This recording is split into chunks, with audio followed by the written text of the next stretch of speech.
Leksiyalarımızı başlayımız hürmetlik vatandaş keçirinler. Ayak yana aptap düşüp ketdi ha. Keçirinler vatandaşlar. Bugün çislağa 2020 yıl 6. ayının 26. günü haftaga düşenbe. Endeki leksiyalarımızı davamlaştırımız hürmetlik vatandaş. Mavzumundak. Mike Pompeo.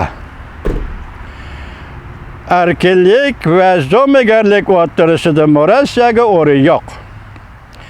Amerika Yevro İttifaqı dialoglashish funksiyasi qurib, Cumhuriyet Partiyasining xarajlariga taqobil turadi deb ko'rsatdi mavzuli xabar.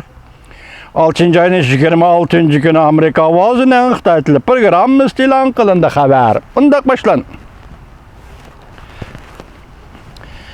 Washington Davlat ishlar kotibi Mike Pompeo haftanın 4. günü yani çislanın 25. günü Germaniya Marshall Fondi Cemiyeti'nin Brüssel minberinde nutq so'zlaganda Yevropa ittifoqdoshlarining Cumhuriyet Partiyasi siyosiy hokimiyatining xarajlariga o'rtaq taqobil turish chaqiriq qildi. Davlat ishlar kotibi bunday e'lon qildi. Amerika Yevropa İttifaqı'nın teklifini qabul qilib, Amerika Yevro İttifaqı Cumhuriyet meselesiga aloqador dialoglashish funksiyasi qurdi.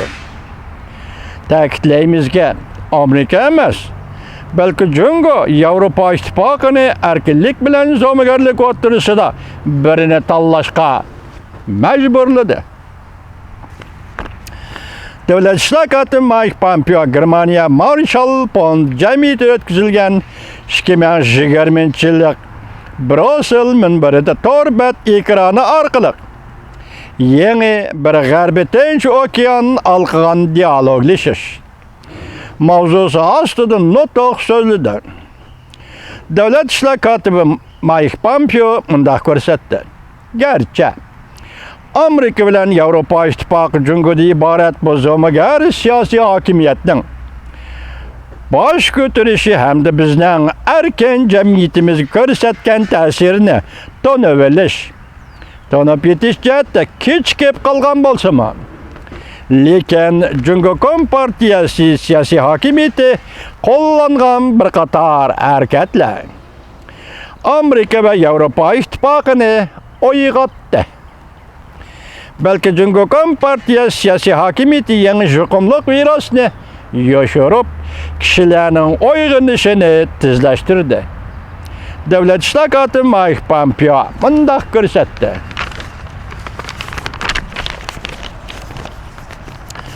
Nihoyat ro'shanki, G'arbiy Tinch okeanining ishga qirg'ig'ida kishilar dal hozir yuz bergan ishlarning haqiqiy qiyofasini tunib yetdi.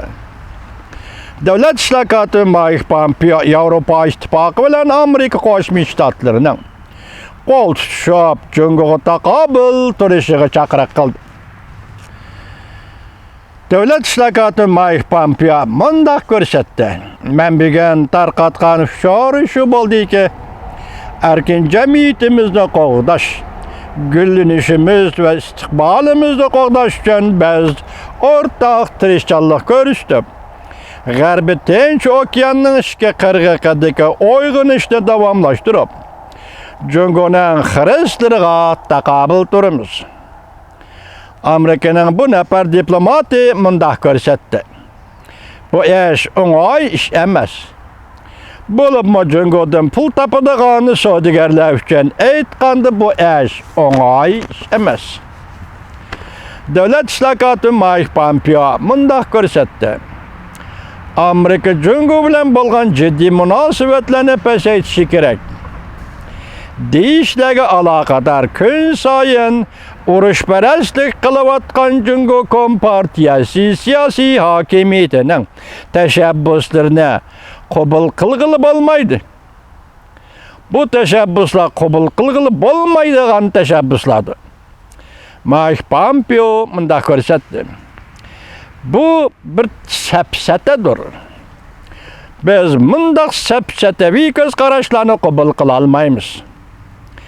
erkinlik bilen zomegerlik oturusida murassaga orayı yok.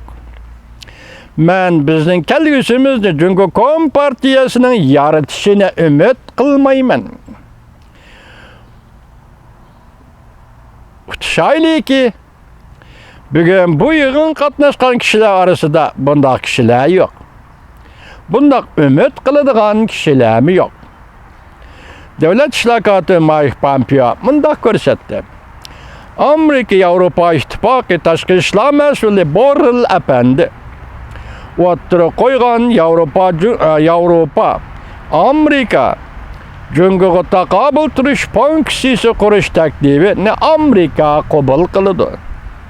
Men yaqinda Borrell apandi bilan ko'rishib, bu funksiyani qurib chiqamiz deb ko'rsatdi Amerika Qo'shma Shtatlarining davlat ishlar kotibi Mike Pompeo.